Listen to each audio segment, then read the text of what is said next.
कैसे हैं आप सभी?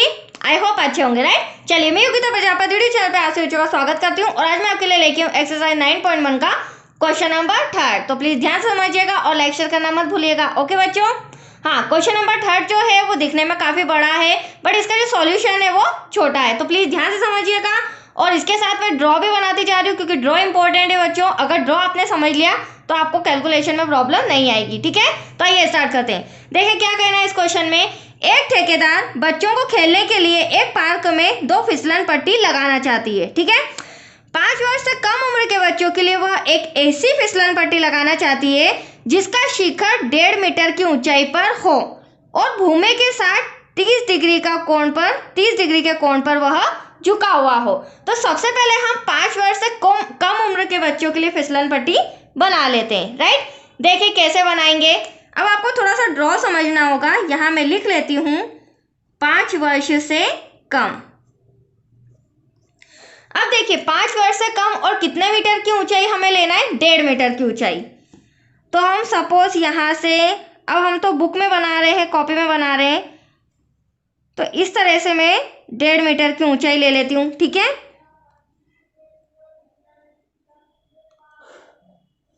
एक रेखा इधर खींची और ये हो जाएगी हमारी फिसलन पट्टी। एनी डाउट बच्चों? इसे नाम दे देते हैं हम ए, बी और सी। अब यहां से यहां तक इसकी ऊंचाई कितनी ली है मैंने अभी आपके सामने? 1.5 मीटर, क्योंकि हमें 1.5 मीटर कहा गया था। और ये कितने डिग्री का कोण बना रही है? 30 डिग्री का, राइट। और चूंकि ये कैसा है हमारा त्रिभुज, समकोण त्रिभुज है, तो वो भी मैंने लिख दिया। अब आप देख सकते हैं दूसरी कंडीशन। अब हमें आगे क्या कहा गया है? जबकि इससे अधिक उम्र के बच्चों के लिए वह 3 मीटर की ऊंचाई पर एक अधिक ढाल की फिसलन पट्टी लगाना चाहती है जो भूमि के साथ 60 डिग्री का कोण बनाती हो। तो अब हमें 5 वर्ष से अधिक उम्र के बच्चों के लिए बनाना है। तो यहाँ पर मैं लिख लेती हूँ 5 वर्ष से अधिक। अब यहाँ पर हम दूसरा ड्रॉ बना लेंगे। अब 5 वर्ष से अधिक बच्चों के लिए बनाना है तो इसका जो लेंथ है वो कितना लेना होगा? हमें 3 मीटर लेना होगा, राइट। तो देख लीजिए, आप नजर भी आ रहा होगा, आपको बड़ा दिख रहा है काफी। इसी तरह यहाँ पर भी एक रेखा हो जाएगी और ये हो जाएगी हमारी फिसलन पट्टी, जिसे मैं और थोड़ा सा आगे ले लेती हूँ। एनी डाउट बच्चों? अब देखिए इसमें हम एबीसी लिख देते हैं। एबीसी तो नहीं लिखेंगे, एबीसी जब यहाँ पर है तो यहाँ पर क्या हो जाएगा बच्चों? P Q R. तो ये हो गया हमारा पी, ये हो गया हमारा क्यू, देन यहाँ हो जाएगा हमारा आर। अब इसकी जो लेंथ है, ऊंचाई है, वो कितनी है? 3 मीटर। इसका जो एंगल बन रहा है वो कितने डिग्री का बन रहा है? 60 डिग्री। और चूंकि ये भी हमारा क्या है? समकोण त्रिभुज 90 डिग्री। अब देखो आगे हमें क्या कहा गया क्वेश्चन में, फाइन क्या करना है। ड्रॉ तो हमने बना लिया है। अब कहा गया प्रत्येक स्थिति में फिसलन पट्टी की लंबाई क्या होगी। तो ये रही हमारी फिसलन पट्टी और ये रही हमारी दोनों कंडीशन में। तो यहाँ से यहाँ तक हमें इसकी लंबाई फाइन करनी है, राइट बच्चों। तो इसे मैं नाम दे देती हूँ L1। फिर यहाँ से यहाँ तक 5 वर्ष से अधिक उम्र के बच्चों के लिए ये फिसलन पट्टी की लंबाई L2 हो जाएगी। तो यहाँ तक कोई डाउट आपको? ड्रॉ समझ में आया?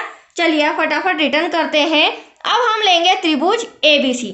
देखो सबसे पहली बात तो ये समकोण त्रिभुज है हमारा, राइट। और समकोण त्रिभुज बन रहा है तो ये हमारे लिए लंब है, ये हमारा आधार है और ये हमारा कर्ण है। इसका मतलब हमें कर्ण AC फाइंड करना है, राइट। तो हमने चैप्टर 8 में ट्रिग्नोमेट्री पढ़ा है जिसमें हमने साइन कॉस टेन फॉर्मूले यूज किए थे, राइट बच्चों। तो उन्हीं फॉर्मूलों को हमें यहाँ पे भी यूज करना है। तो देखिए साइन कॉस टेन मैंने लिखा है। अब ये क्या होता है? शॉर्ट ट्रिक लाल अपॉन में कक्का, मतलब कि लंब बटे कर्ण, आधार बटे कर्ण और लंब बटे आधार। अब हमें ड्रॉ देख के समझना पड़ेगा कि हमारा जो लंब है और कर्ण ये किस में आ रहा है। तो आप देख सकते हैं साइन थीटा आपको नजर आ रहा है लंब बटे कर्ण, क्योंकि लंब तो है हमें क्या फाइन करना है? कर्ण फाइन करना है। तो दोनों कंडीशन में हम साइन थीटा का फॉर्मूला लगाएंगे। तो ये चीज इंपॉर्टेंट है, हमें ड्रॉ देख के समझना पड़ेगा हम साइन लगाएं, कोस लगाएं या टेन लगाएं। तो ये हो गया आपको क्लियर। चलिए फटाफट लिख लेते हैं समकोण त्रिभुज ABC में। तो यहाँ लिखेंगे समकोण त्रिभुज ABC में जो कोण बी है आपके सामने कितने डिग्री का है, 90 डिग्री, तो कोण B equals to 90 degree, right. अब हम यहाँ पर साइन थीटा ले लेते हैं। साइन थीटा का मान होता है लंब बटे कर्ण, तो यहाँ पर लिख लेते हैं, ये हो जाएगा लंब, डिवाइड में हो जाएगा ये हमारा कर्ण, राइट।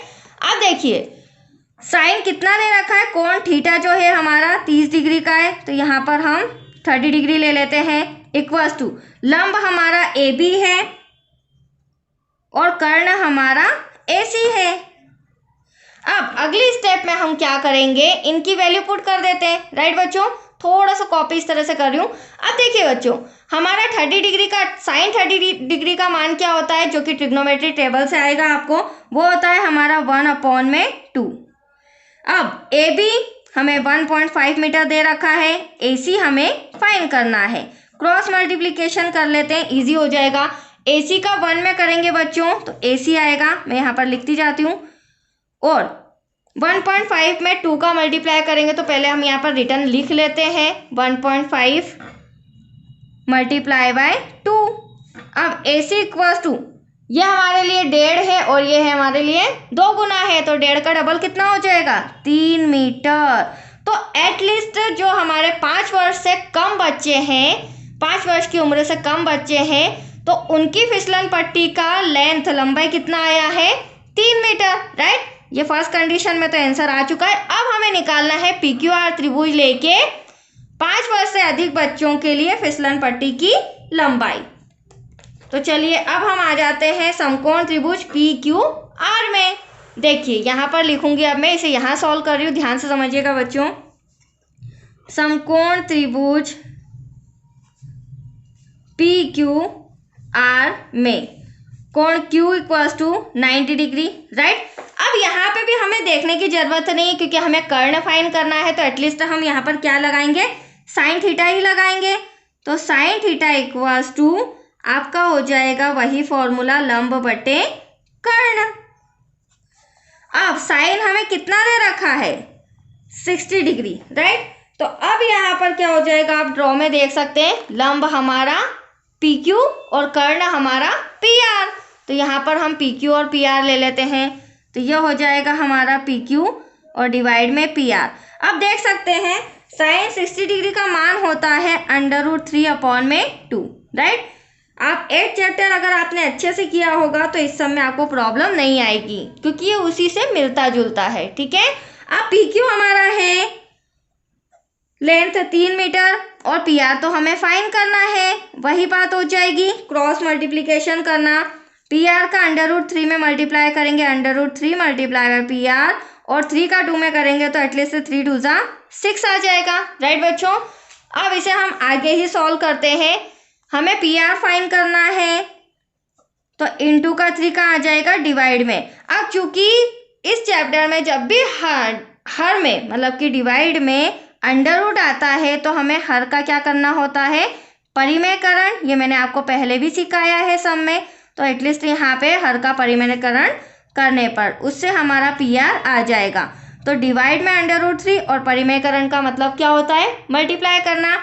तो एक बार √3 का ऊपर और एक बार √3 का नीचे, तो पी आर इक्वल्स टू 6 का √3 में मल्टीप्लाई करेंगे तो 6 √3 आ जाएगा, राइट। √3 का √3 में करेंगे तो सिंपल 3। ये तो हमारा बेसिक पॉइंट है बच्चों, जो पहले से पता है। अब 3 का कैंसिल करेंगे, 3 2 जा 6, तो एटलीस्ट पी आर आपका आ चुका है 2√3 मीटर, राइट। तो आया आपको समझ में, दोनों फिसल पट्टी के मैंने लंबाई लेंथ निकाल दी है। ये हमारा सम कंप्लीट हो चुका है। तो आइए आज के लिए इतना ही बच्चों, नेक्स्ट वीडियो मिलेगा आपको क्वेश्चन नंबर 4 से रिलेटेड। ओके, थैंक यू बच्चों।